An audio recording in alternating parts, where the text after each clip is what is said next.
자, 여러분 안녕하십니까? 우리 38회 ADSP 합격을 위한 메타버스 강의를 진행하게 될 김계철 강사입니다. 자, 먼저 진행에 앞서서 제 목소리 잘 들리시면 오디오 테스트를 좀 확인을 하고 진행을 하도록 합니다. 잘 들리시면 채팅창에 1번 올려주시면 여러분 오디오 상태 확인하고 바로 진행을 하도록 하겠습니다. 자, 현재 오디오 상태 좀 확인해 보고 가도록 할게요. 제 목소리 잘 들리시면 1번 채팅창에 올려주시면 감사하겠습니다. 자, 여러분 잘 들리시는 거로 생각이 들고 우리 38회 우리 ADSP 합격을 위한 메타버스 강의를 진행을 하도록 합니다. 자, 강의는 크게 두 개의 파트로 구분한다 할 수가 있고 1과목과 2과목을 50분, 10분 쉬었다가 우리 마지막 3과목을 50분으로 해서 전체적으로 2시간으로 강의를 끝내도록 합니다. 자, 우리 시험에서는 한 가지 출제 유형의 특징이 있을 수가 있는데요. 우리 앞 전차시, 즉 37회 시험 문제가 38회 시험을 임함에 있어서 가장 중요한 선행적 시그널을 보여주게 되는데요. 오늘 이 시간에는 37회 ADSP 강의 기출문제를 풀어보게 되고 그와 파생된 가능한 예상 문제를 확인해 본다라고 할 수가 있겠습니다. 따라서 내가 앞으로 어디 부분에서 선택과 집중을 해야 되는지 좀 더 효율적 공부를 하기 위한 강의가 오늘 강의의 핵심 포인트라고 할 수가 있겠습니다. 자, 우리 여러분 교환을 다 나눠드렸다고 생각이 들고 1과목부터 진행을 하도록 하는데요. 여러분이 궁금한 사항 또는 기타 사항들 채팅창에 올려주시면 실시간으로 답변을 드리도록 하겠습니다. 굉장히 빠르게 진행이 될 거기 때문에 여러분 메타버스 강의실에 왔다 갔다 하시면 안 되고요. 2시간 동안 알차게 여러분 한 번에 합격할 수 있는 ADSP 시험 특강을 준비하도록 하겠습니다. 자, 우리 1번부터 확인해 보도록 할게요. 자, 우리 시험에서는 기업 내부 데이터베이스 솔루션이 주요 출제 포인트라고 할 수가 있겠습니다. 기본적으로 항상 출제됐던 키워드가 우리 7가지가 있습니다. 물론 해당되는 1번의 문제는 전사적 자원관리라고 할 수 있는 ERP가 답안이라고 할 수가 있고 우리 시험에서는 해당되는 기업 내부 데이터베이스 솔루션 중에 OLTP, OLAP 또는 CRM, SCM, BABI, ERP 등이 계속 출제가 됐습니다. 하지만 우리 시험 38에 다다르고 있다 할 수가 있고 그동안에 출제됐던 문제은행 굉장히 축적되어 있습니다. 하지만 기출문제 계속 반복해서 낸다면 아마 합격률이 상당히 높아질 거라고 예상이 되고 이거 7가지 외에 여러분이 꼭 아셔야 될 기업 내부 데이터베이스 솔루션이 있습니다. KMS가 있고요. 또한 EAI가 있습니다. 마지막 RT가 있고요. 우리 교재에 크게 2권으로 나눠져 있는데요. 요약 문제편의 8에서 9페이지에 해당되는 것들이 바로 여기에 나와 있는 기업 내부 데이터베이스 솔루션과 관련된 부분이라고 할 수가 있겠습니다. 자, 이번 차시에 37에는 ERP가 나왔지만 38에는 이 중에서 어떤 것이 나올지 모르지만 반드시 출제가 된다는 거 여러분 꼭 기억하시고요. 자, 이와 같은 정의 문제, 객관형, 단답형 가릴 거 없이 반드시 출제되는 포인트를 갖고 있습니다. 여러분 이 점 강조해서 말씀드리도록 할게요. 자, 두 번째는 데이터 정의 계열이라고 할 수가 있는데요. 문제를 보시면, 자, 비정형 데이터는 데이터 내부의 데이터 구조에 대한 메타데이터를 갖고 있다라고 하게 되는데요. 우리 정형과 반정형 데이터의 특징을 구분하는 것 중에 하나가 정형은 스키마였고 반정형 데이터는 메타데이터라고 할 수가 있겠습니다. 따라서 해당되는 오답은 비정형 데이터가 오답 표기라고 할 수가 있겠죠. 자, 이와 같은 유형을 보게 된다면 우리는 다음 38회에는 이와 같은 유형을 예상해 본다 할 수가 있겠습니다. 자, 첫 번째 정형과 반정형 특징을 구분하는 문제 출제될 가능성이 있고요. 또 하나 정형 데이터의 중요한 특징이라고 할 수 있는 스키마를 물어보는 단답형 문제가 출제될 수가 있습니다. 또한 정형 데이터와 반정형 데이터의 데이터 유형 특징을 구분하는 거 기억하셔야 되고요. 정형 데이터에는 뭐가 있나요? RDBMS가 있고 스프레드시트가 있죠. 자, 이와 같은 형태로 출제될 가능성이 있습니다. 마지막으로 NoSQL과 RDB 방식의 저장 방식의 차이점, 즉 제품의 종류를 물어보는 문제가 출제 가능하고 이와 같은 유형의 문제 중에서 반드시 한 문제는 출제될 가능성이 있다는 것도 여러분 꼭 기억하셔야 할 포인트라고 할 수가 있겠습니다. 자, 세 번째는 데이터베이스 계열이라고 할 수가 있는데요. 데이터베이스의 특징 4가지 중 우리 해당되는 보기가 잘못된 형태로 출제됐다 할 수가 있겠습니다. 즉 데이터의 중복성에 관련된 부분이라고 할 수가 있는데요.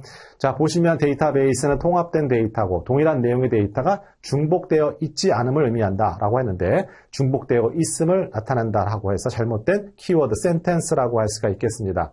자, 이 밖에 우리 출제 가능한 키워드 확인해 보도록 하겠습니다. 첫 번째, DB, 데이터베이스와 DBMS는 서로 차이가 있습니다.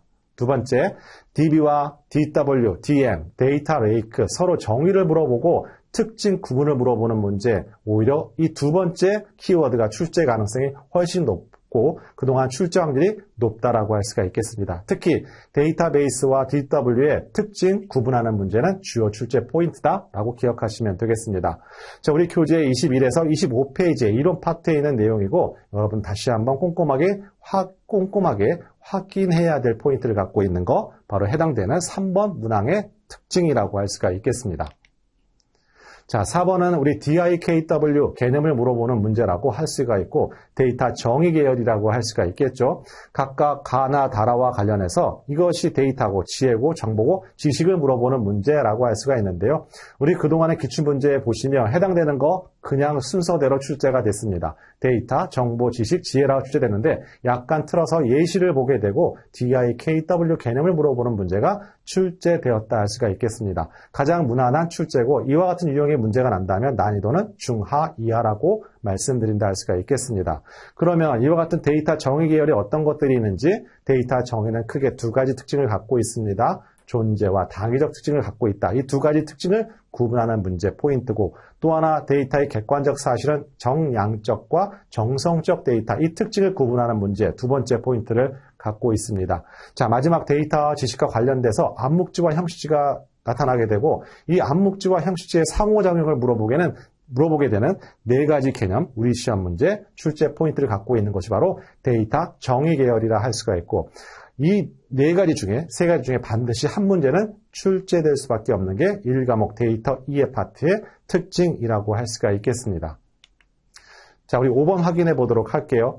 지금 오늘 진행하고 있는 38회 대비 메타버스 강의의 특징이라고 한다면 가능하다면 여러분 주어진 시간 내에 내용을 늘리기보다는 어디에 선택과 집중을 해야 되고 다음 여러분이 임하게 되는 38회 시험에서 어떤 출제 유형이 나오게 될 것인지 예상하고 가는 것과 막연하게 가는 것하고는 상당한 차이가 있습니다. 따라서 우리는 37회 기반을 통해서 38회 반드시 나올 수밖에 없는 키워드 중심으로 학습하는 것이 출제 포인트고 이 강의의 핵심 키라고 할 수 있다는 점도 여러분한테 말씀드리고 진행하도록 합니다. 우리 다섯 번째는 데이터 사이언티스트 계열이라고 하게 됩니다. 자, 데이터 사이언스의 특징과 일반적인 알고리즘리스트의 특징을 구분하는 문제라고 할 수가 있겠죠. 자, 여기 문제의 오답복이 어떤 형태가 등장했냐면 알고리즘리스트를 정답은 알고리즘리스트에 관련된 설명이지만 데이터 사이언티스트의 특징이라고 오답보기 형태로 출제됐다 할 수가 있겠습니다. 자, 알고리즘리스트는 뭔가요? 이와 같은 데이터 분석가 또는 데이터 사이언티스트들이 만드는 알고리즘으로 인해서 부당한 피해를 구제하기 위한 전문가를 우리는 알고리즘리스트라고 하게 되고 이와 같은 유형의 키워드는 단답형으로 나와도 전혀 이상할 것이 없다라고 기억하시면 되겠습니다. 자, 오히려 이와 같은 유형의 문제보다는 우리 데이터 사이언티스트의 하드 스킬과 소프트 스킬을 구분하는 문제 또 하나는 데이터 사이언스와 데이터 사이언스의 정의와 데이터 사이언스와 통계학의 차이 데이터 사이언스와 데이터 마이닝의 차이가 그동안 훨씬 더 출제 비중이 높았다라고 할 수가 있겠습니다. 하지만 전체적으로 봤을 때 해당되는 데이터 사이언티스트의 계열의 문제는 우리 1년에 4번 시험 보니까 50%의 출제 확률을 갖고 있는 것이 바로 이와 같은 데이터 사이언티스트의 계열이다라고 여러분이 기억하시면 되겠습니다. 자, 6번 문제 다음 중 전략 도출을 위한 가치 기반 분석에서 고려할 사항이 아닌 것을 물어봤습니다. 그동안에 출제되었던 문제 중에서 새로운 유형이라고 할 수가 있는데요. 그러면 이 파트가 어디에 있나요? 여러분 해당되는 페이지 이론편에 보시면 53페이지에 1차원적 분석과 가치 기반의 분석의 차이점에 관련된 파트라고 할 수가 있겠습니다. 아무래도 1차원적 분석이라는 것은 태생적인 한계를 벗어나지 못하게 되겠죠. 물론 업무적인 효과는 있습니다. 하지만 그 이상은 극대적 효과를 얻을 수는 없겠죠. 이와 같이 좀 더 효과를 높이기 위해서는 이와 같은 전략 도출을 위한 가치 기반 분석을 하게 되는데요. 어떤 것들이 필요하다? 여기 나와 있듯이 인구 통계학적, 경제사회 트렌드, 고객의 니즈 변화를 더 추가를 시켜서 분석을 하는 것이 우리는 여기 나와 있는 가치 기반 분석이라고 하게 되고 당연히 문제 오답에서는 뭐가 나왔을까요? 비즈니스 효과 말고 1번 인구 통계학, 2번 경제사회 트렌드, 3번 고객 니즈, 4번 비즈니스 효과 형태로 오답 보기 고르는 형태, 새로운 출제 유형이라고 생각하시면 되겠습니다. 자, 제 목소리 잘 들리시면 채팅창에 한번 1번 올려주시면 여러분 상황 확인하고 원활히 지나가는 데 도움이 많다라고 할 수가 있겠습니다. 자, 제 목소리 좀 빠릅니다. 그죠? 하지만 여러분이 맨날 배속해서 듣기 때문에 좀 듣기에는 큰 부담은 없으실 것 같습니다. 자, 제 목소리 좀 빠르다고 생각하시는 분은 2번 올려주시면 약간 속도를 가감해서 진행을 하도록 합니다. 괜찮으시면 1번 채팅창에 올려주시면 그대로 속도 유지해가면서 진행을 하도록 하겠습니다. 감사합니다. 자, 우리 해당되는 38에 나오게는 대표적인 객관형 오답보기 사례가 있습니다. 오히려 이것이 더 중요하다고 생각이 들고 여러분이 해당되는 왼쪽, 즉 화살표의 왼쪽에 있는 것은 오답보기이고 화살표 오른쪽에 있는 것들은 올바른 해설보기라는 거 여러분 먼저 말씀드리고 진행을 하도록 합니다. 첫 번째, 빅데이터의 과제의 주요 걸림돌은 비용이다. 절대 아니다. 분석적 방법에 대한 이해 부족이다가 올바른 객관형 보기라고 할 수가 있겠습니다. 자, 두 번째, 분석을 다방면에 많이 하는 것이 좋은 것이다라고 한다면 그것은 잘못된 것이다. 오히려 해당되는 인사이트 주는 분석을 통해서 단순화해서 분석하는 것이 오히려 경쟁적 우위를 가져다 준다 해석하시면 되겠습니다. 자, 세 번째는 빅데이터 분석에서 빅이 가장 중요하다고 하면 오답보기이고요. 자, 빅보다 데이터의 크기보다 비즈니스 핵심에 대해 보다 객관적이고 종합적인 통찰을 주는 것이 오히려 중요한 포인트다라고 올바르게 해석하시면 되겠습니다. 자, 마지막 포인트에 나와 있는 센텐스는 자, 성과가 높은 기업도 대부분 폭넓은 가치 분석적 통찰력을 갖추고 있다? 그렇지 않다. 성과가 높은 기업들, 데이터 기반에서 의사결정을 하는 건 맞지만 그렇다고 해서 모든 기업들이 가치 분석적 통찰력을 가지기는 어렵다라고 정의하시면 되겠습니다. 자, 우리 해당되는 이론편 파트의 51에서 54페이지에 해당되는 내용이라는 점, 만약에 출제된다면 대표적으로 객관형으로만 출제되고 있기 때문에 자, 여러분 이와 같은 부분 항상 준비하고 시험에 임한다는 거 여러분 꼭 기억해 주시기 바랍니다. 자, 7번째 해당되는 파트는 빅데이터 영향과 관련된 파트라고 할 수가 있겠습니다. 자, 해당되는 기업 또는 정보가 아니라 정부죠, 그죠? 정부의 환경 탐색, 상황 분석, 미래 분석 파트라고 할 수가 있고요. 그 다음에 기업에서는 경쟁력 제고, 혁신, 생산성 향상에 기업 영향을 미치게 되고 개인은 목적에 따라 다르다 할 수가 있겠죠. 하지만 오답보기에서 어떻게 한다? 개인은 데이터를 활용할 수 없다는 오답보기로 출제가 됐다라고 기억하시면 되겠습니다. 전체적으로 출제 가능성은 10% 이하이고 오래간만에 나왔던 출제 유형이라고 생각하시면 되겠습니다. 우리 해당되는 이론편 페이지에서 37페이지에 해당되는 거라고 할 수가 있겠죠. 오히려 38회에서는 자, 빅데이터의 가치 산정이 어려운 세 가지를 물어보는 문제가 오히려 출제 확률이 훨씬 더 높습니다. 우리 1과목은 2과목과 달리 전반적으로 꼼꼼함이 필요하지 않은데요. 1과목에서 반드시 꼼꼼하게 확인해야 할 파트가 바로 여기 나와 있는 빅데이터의 가치 산정이 어려운 이유, 우리 교재의 35페이지부터 6페이지의 내용이라 할 수가 있겠습니다. 특히 데이터의 활용 방식 크게 세 가지로 나눠지게 됩니다. 재사용, 재조합, 다목적용으로 개발이 되고 여러분 각각 재사용하는 사례 또는 재조합하는 사례, 다목적용으로 활용되는 사례 따로따로 분리해서 이런 문제 유형에 출제되지 않았지만 만약에 제가 문제를 낸다면 이런 유형의 문제도 출제 예상해 본 듯한다 할 수가 있겠습니다. 자, 어쨌든 간에 빅데이터 가치 산정이 어려운 이유가 우리 38에 나올 가능성이 높다는 점 여러분 꼭 기억하시기 바랍니다. 자, 8번 데이터 모델링에 관한 설명 중 옳지 않은 것은 물어봤습니다. 자, 기업의 원천, 소스 데이터는 데이터 마트라는 오답보기가 출제됐고요. 그러면 데이터 소스가 뭡니까? 바로 데이터베이스, 스프레드, 플랫 파일, 웹 서비스 등을 우리는 기업의 원천, 소스 데이터라고 하죠. 이 소스 데이터를 ETL이라는 도구를 통해서 DW, 데이터 웨어하우스에 저장할 수도 있고 또는 다시 DM, 데이터 마트에 저장할 수가 있는 것입니다. 그래서 오답보기라고 생각하시면 되겠고 우리는 이걸 기반을 통해서 다음 38회 때 등장할 키워드가 있다면 이와 같은 데이터를 특정 시스템에 적재할 수 있는 도구를 우리는 ETL이라고 하게 되는데 ETL의 각각 E와 TL의 의미를 알고 있는 것 중요하다는 거 우리 시험 문제 출제될 가능성이 있습니다. 자, ETL은 우리 시험 ADP 시험에서 출제 키워드고요. 상당히 많이 출제됐던 용어입니다. 하지만 우리 시험 문제 ADSP 시험에서는 아직 출제된 적이 한 번 있어요. 하지만 이번 차시에 주기적으로 보게 보면 반드시 나와야 할 키워드가 바로 ETL이라는 거 여러분 꼭 정의 내리고 간다는 거 중요하다 할 수가 있겠습니다.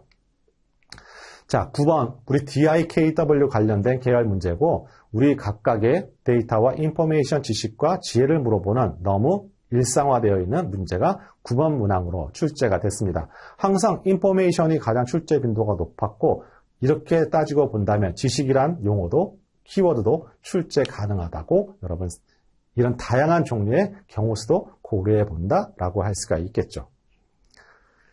자, 마지막 10번 문제입니다. 자, 10번 문제에서 한 번도 빠진 적이 없는 게 하나 있는데요. 빅데이터 활용 테크닉 기법이라는 부분이 있습니다. 우리 교재에 39에서 40페이지에 관련된 부분이 있고요.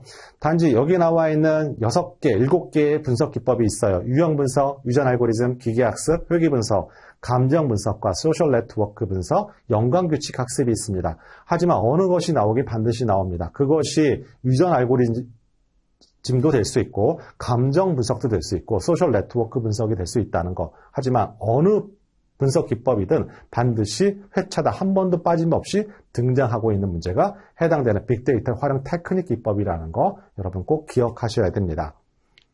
자, 우리 정리하도록 합니다. 우리 매번 출제됐던 문제가 37에 등장하지 않은 것들이 있습니다. 따라서 38회에는 반드시 등장하게 될 거고요. 반드시 나올 겁니다. 반드시.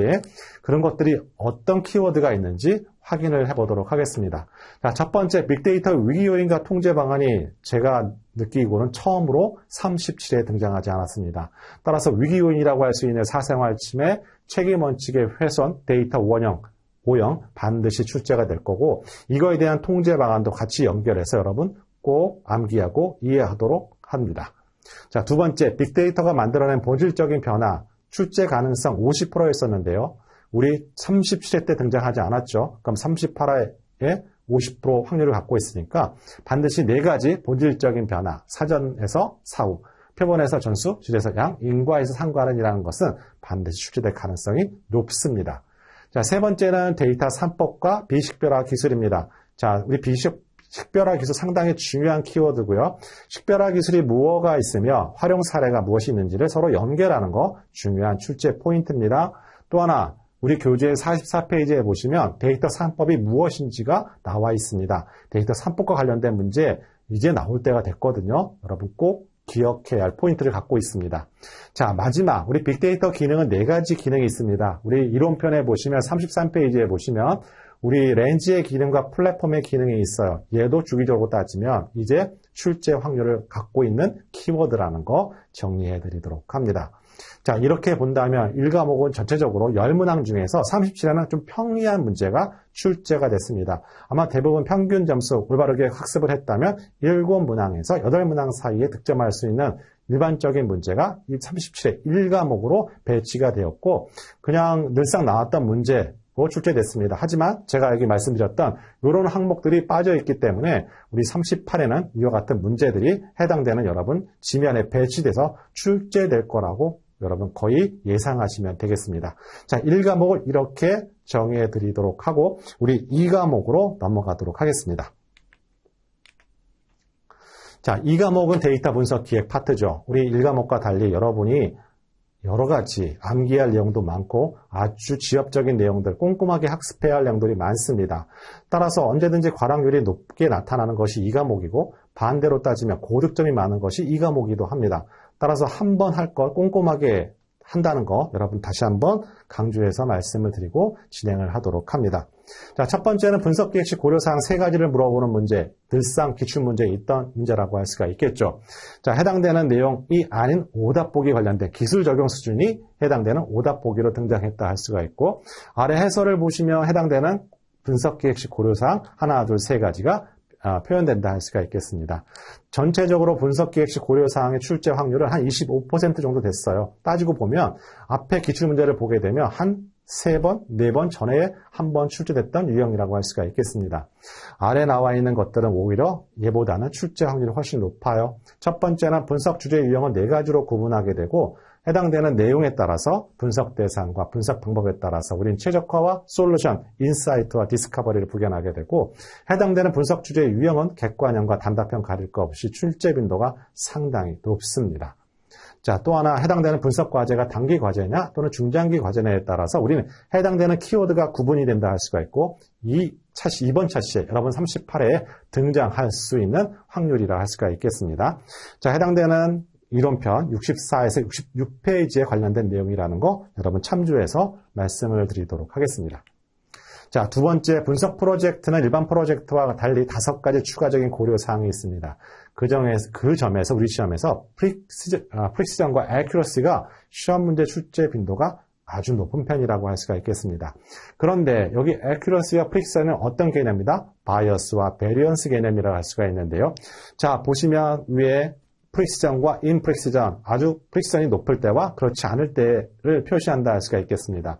자, 이런 경우에는 노바이어스라는 것은 뭐예요? 참값과 실제값이 서로 예측값이 차이가 없음을 의미한다 할 수가 있지만 여기 나와 있는 인프리시전이라는 것은 뭘까요? 우리 프리시전이 굉장히 낮다는 얘기잖아요. 그죠? 예측값의 산포가 굉장히 퍼져 있다는 것을 의미한다 할 수가 있겠습니다.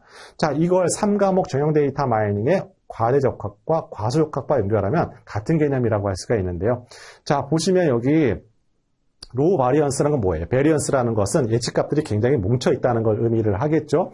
자, 이와 같이 바이어스가 크고 로우 베리언스를 우리는 언더피팅이라고 하게 됩니다. 자, 대각선에 있는 그립 중에 오버피팅이 있어요. 자, 예측값들이 굉장히 일관성이 없는 것들을 의미하게 되고 예측값 산포가 굉장히 흩어져 있는 것을 우리는 해당되는 오버피팅이라고 하게 되죠.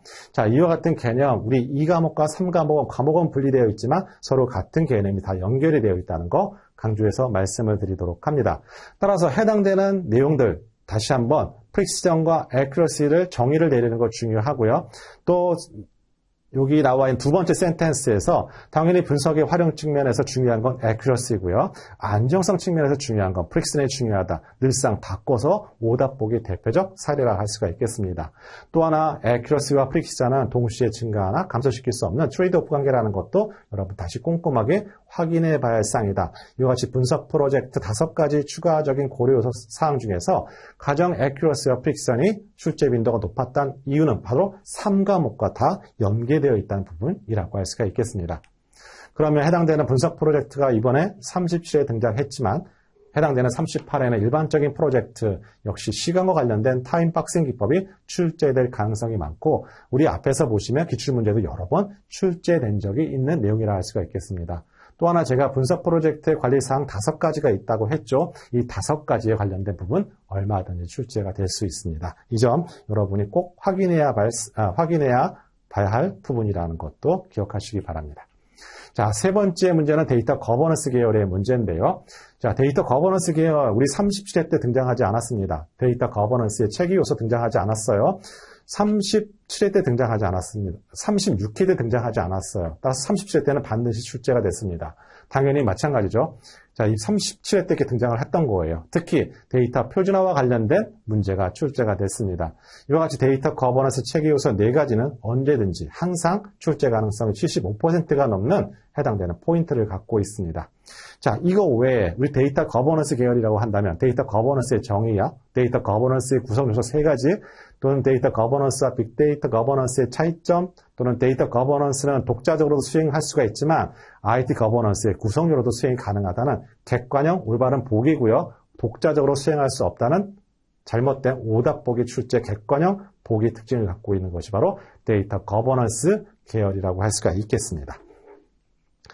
물론 여러분이 시간이 확보가 된다면 꼼꼼하게 모든 걸 확인하면 좋겠지만 가능하다면 어떤 계열의 문제 이렇게 크게 군 단위로 클러스터를 만들어서 하게 되면 훨씬 더 여러분이 학습한 것 결과를 스스로 확인할 수 있다는 거 하나의 학습적인 방법이라고 할 수가 있겠습니다. 자, 네 번째인데요. 우리 네 번째 분석과제 발굴 방식, 상향식과 하향식 접근 방식, 그 다음에 디자인 띵킹은 한 번도 빠진 적이 없어요. 그것이 하향식이 나올 수가 있고 상향식이 나올 수가 있습니다. 자, 문제는 우리 37회 때는 상향식 접근 방식이 출제가 됐습니다. 자, 상향식 접근 방식은 뭐랑 관련이 있나요? 분석 주제 유형 중에서 분석 대상을 모르는 2가지 바로 여기에 나와 있는 발견과 통찰과 관련이 있는 접근 방식이 상향식 접근 방식입니다. 또한 우리 디자인 띵킹 프로세스에서 해당되는 발상, 데이터 기반을 통해서 문제를 재정의하는 키워드를 갖고 있는 유형의 문제라고 할 수가 있겠습니다. 자, 이와 같은 4번의 문제는 과거에 한 번 정도 출제된 적이 있는 동일한 문제라고 할 수가 있겠습니다. 물론 이와 같은 동일한 문제가 또다시 출제되진 않겠죠. 하지만 적어도 38회 때는 늘상 출제되었던 하향식 접근 방식의 순서를 물어보는 문제 출제된다 할 수가 있고, 또한 상향 접근 방식의 프로세스 순서를 물어보는 문제 2번 정도 출제가 됐고, 반드시 기출문제 확인하는 거 필요하다 할 수가 있겠습니다. 또한 세 번째, 디자인 띵킹을 물어보는 단답형 문제도 한 번 출제됐고, 디자인 띵킹의 프로세스의 순서를 물어보는 것도 한번 여러분이 확인해야 할 사항이라고 할 수가 있겠습니다. 하지만 이 과목은 한번 꼼꼼하게 확인을 하게 되면 거의 10문항 또는 9문항 득점하게 되는 것이 이 과목의 특징이고, 나는 3과목이 좀 약하다고 하시는 분은 오늘 여러분과 저와 학습하게 될 1과목을 좀 더 탄탄하게 꼼꼼하게 학습하시면 3과목 데이터 분석 파트가 훨씬 더 수월하다 할 수가 있겠습니다. 자, 다음 5번 문항인데요. 우리 5번 문항은 분석 방법론 계열이라고 합니다. 우리 KDB와 CRISP-DM 또는 빅데이터 분석 방법론은 한 번도 빠진 적이 없어요. 그것이 CRISP-DM 파트에서 나올 수가 있고 빅데이터 분석론 파트에 나올 수가 있습니다. 자, 이후 어쨌든 간에 그동안에 KDD가 출제 비중이 상당히 낮았습니다. 따라서 38회 때 KDD 프로세스 순서와 관련된 내용을 물어볼 수 있는 가능성이 저는 조금 더 높다 생각이 듭니다. 해당되는 문제는 우리 분석기의 타스크를 물어보는 거라고 할 수가 있고, 필요 데이터 정의 관련된 오답 보기가 출제가 된 유형이라고 할 수가 있겠습니다. 자, 해당되는 유형 그동안 기출문제에서 2번 정도 출제됐던 문제라고 할 수가 있고, 수월하게 답안을 작성했던 문제라고 할 수가 있겠죠. 어쨌든 간에 우리 38회에서는 여기 나와 있는 것처럼 KDD, CRISP-DM, 빅데이터 분석 방법론 각각 계측적 구조로 되어 있지만 약간의 차이점이 있습니다. 자, 빅데이터 분석 방법론은 계층적 구조로 되어 있지만 어떻게 되어 있다고요? 페이스와 태스크와 스텝으로 구성이 되어 있고, CRISP-DM은 어떻게 해요? 페이스와 일반화 태스크와 세분화 태스크 형태로 구성이 되어 있죠. 이렇게 각각 카테고리를 만들고 그 안에 어떤 내용들이 들어가는지 이 계층적 구조 파악을 하는 게 시험 문제 출제 포인트입니다. 또한 중간중간에 빅데이터 분석 방법론에 중요한 스텝들이 있습니다. 뭐가 있었나요? 예를 들자면 SOW도 있었고요. WBA에서도 있었고, 또는 상세 알고리즘이 어디서 만들어지게 되는지, 또는 의사 코드가 어디에 생기는지, 이 위치가 어느 태스크에서 만들어지는지를 확인하는 거 중요하고, 만약에 변별력 요구하는 문제가 등장하게 되면 이와 같은 빅데이터 분석 방법론의 스텝에 관련된 부분 출제될 가능성이 있다라고 할 수가 있겠습니다. 자, 6번째는 우리 분석 마스터 플랜 수립 시 우선순위 결정 고려사항이라고 할 수가 있는데요. 자, 이와 같은 유형의 문제 한 10번은 출제가 됐을 겁니다. 여러분 절대 틀려서 안 되는 문제고요. 해당되는 분석 과제 우선순위 고려 요소와 적용 범위 방식의 고려 요소를 구분하는 문제 패턴이라고 할 수가 있겠습니다. 자, 이와 같은 유형의 문제는 다시 또 출제되지 않을 거예요. 왜? 여러분 38회 때는 똑같은 문제가 나면 합격률은 한 10% 올라간다라고 할 수가 있겠습니다. 자, 오히려 해당되는 예상 문제라고 한다면 우리 ROI 관점에서 POV를 구분하는 문제, 또는 시급성과 난이도, 정의를 내리는 문제, 또는 이와 같은 시급성과 난이도, 포트폴리오 사부변 분석을 통해서 시급성일 때 분석과제 순서 또는 난이도 순서를 물어볼 수 있습니다. 또 하나 여러분 객관형 오답 보기로 등장할 수 있는 센텐스가 하나 있는데요. 데이터 분석 체계에서는 순차적 구간도 필요하게 되고요. 반복적으로 정렬하는 과정이, 특히 모델링 과정에서요. 이와 같은 혼합형 형태로 되어 있는데 순차적 구간으로만 구성이 되어 있다. 또는 반복 구성으로만 구성이 되어 있다라고 하게 되면 100% 오답 보기라고 생각하시면 되겠습니다. 자, 7번 문제 우리 분석 중비도와 성수도 계열이라고 하게 됩니다. 이번 차시에 37회 때 성수도가 나왔으니까 38회 때는 중비도가 나올 겁니다. 이게 바로 이와 같은 패턴을 갖고 있기 때문에 우리 시험에서는 그 전 차시의 시험 출제 유형이 상당히 중요합니다. 왜? 똑같은 유형은 출제되지 않기 때문에요. 자, 어쨌든 간에 37회 때는 분석 성수도가 나왔습니다. 우리가 기억해야 될 것은 뭐다? 자, 서비스 부분은 오답 보기고요. 자, 분석 성수도 모델은 1번, 비즈니스 부분, 조직 역량 부분, IT 부분 세 가지로 영역이 된다 할 수가 있고, 우리 문제에서 서비스 부분이 하나 더 들어가서 오답 보기 출제가 된다 할 수가 있겠습니다. 자, 이와 같은 부분을 대상으로 해서 성수도 수준에 따라서 우리는 도입, 활용, 확산, 최적화 단계로 구분하게 되는데, 특히 여러분이 더 꼼꼼하게 할 부분은 확산 단계와 최적화 단계의 내용을 구분하는 문제, 아주 중요한 난이도 문제고, 이 부분을 필터링해서 통과하게 되면 여러분 이 과목은 거의 10문항 다 맞는다 생각하시면 되겠습니다. 또 하나, 우리 해당되는 분석 성숙도 모델은 뭘 기반으로 한다? 바로 CMMI를 기반으로 하게 된다라고 할 수가 있고, 우리 단답형 문항에서 ISP가 나왔기 때문에 우리 CMMI도 38회 때 유력한 출제 키워드라고 할 수가 있겠습니다. 자, 이렇듯 38회에서는 다음과 같은 문제를 예상해 보게 되는데요. 자, 성숙도 문제가 출제됐기 때문에 분석 준비도 6개 영역이 무엇이는지 꼭 확인하도록 합니다. 또한 6개 영역에 어떤 진단 항목들이 있는 것까지도 알고 가야만 하는 거 여러분 강조해서 말씀드리도록 합니다. 또 하나, 우리 이 과목에서 하나 출제 가능성이 높은 것들이 뭐가 있냐면 이와 같은 분석 준비도와 성숙도를 통해서 기업의 수준을 데이터 분석 수준을 판단하게 되는데 그것이 확산형이 있고 정착형과 도입형, 준비형이라고 할 수가 있겠습니다. 따라서 해당되는 분석 수준 결과 이 4가지 키워드를 중심으로 해서 답안을 요구하는 단답형 객관형 문제가 출제될 가능성이 굉장히 높습니다. 자, 다음 8번 문항입니다. 자, 해당되는 문항 데이터 마이닝 분석 추진 단계 5단계라고 할 수가 있고 3과목 데이터 마이닝 파트에 배치되어 있는 내용이라고 할 수가 있겠습니다. 자, 우리 시험 문제는 계속 무한하게 발굴할 수는 없어요. 그죠? 서로 연계되어 있는 과목을 기반으로 해서 관련성이 있으면 1과목, 2과목, 3과목, 3과목 문제가 1과목에 등장할 수 있고 2과목 문제가 다시 3과목에도 등장할 수 있는 특징을 앞으로 가질 수밖에 없습니다. 따라서 해당되는 문항 데이터 마이닝 추진 5단계를 물어보는 데이터 가공의 문항이라고 할 수가 있겠습니다. 자, 다음은 9번인데요. 자, 9번은 좀 전에 말씀드렸듯이 우리 해당되는 ISP를 물어보는 단답형 문항에 출제됐고 그동안 우리 시험 문제에서 3번 이미 출제된 바 있는 대표적인 기출문제 유형이라고 할 수가 있겠습니다. 자, 또 하나 여러분이 기억하셔야 될 것은 ISP, 분석 마스터 플래너도 일반적인 ISP 방법론을 활용한다는 게 올바른 보기고요. 만약에 일반적인 ISP 방법론을 활용하지 않는다는 보기가 나오게 되면 오답보기라는 거 기억하시면 되겠습니다. 다음 10번 문항입니다. 우리 분석 모형 프로세스 여러 가지가 있는데요. 해당되는 보기는 프로타이핑 접근법에 관련된 얘기라고 할 수가 있고 언제든지 퍼포스 모델 또는 나선형 모델 또는 에자일 모델 등이 출제될 수가 있습니다. 이와 같은 다른 분석 프로세스 모형 정의되는 거 출제 포인트 갖고 있다는 거 여러분 기억하셔야 되고요. 마지막 우리 2과목 특징을 한번 구분해 보도록 합니다. 늘상 나왔는데 37회 때 사라졌던 문제들이 어떤 것들이 있는지 확인을 해보도록 하겠습니다. 자, 첫 번째는 데이터 인력 조직이 어디에 있느냐에 따라서 우리는 집중과 기능과 분산 구조로 구분하게 되는데 37회 때 등장하지 않았습니다. 이 키워드가 50%의 출제 확률을 갖고 있는데 37회에 등장하지 않았다는 얘기는 38회에는 반드시 등장할 수밖에 없는 문항이라고 할 수가 있겠습니다. 자, 그 다음에 우리 분석과제 관리 프로세스는 그제 과제 발굴과 과제 수립으로 구분하게 되는데 우리 이론 파트 교재에 보시면 이 프로세스 순서가 있습니다. 이 순서를 기억하는 거 여러분 예상 포인트를 갖고 있습니다. 자, 마지막에 분석 준비도 6개 영역과 해당되는 세부적인 진단 항목 기억하는 것이 마지막 2과목 포인트라고 할 수가 있겠죠.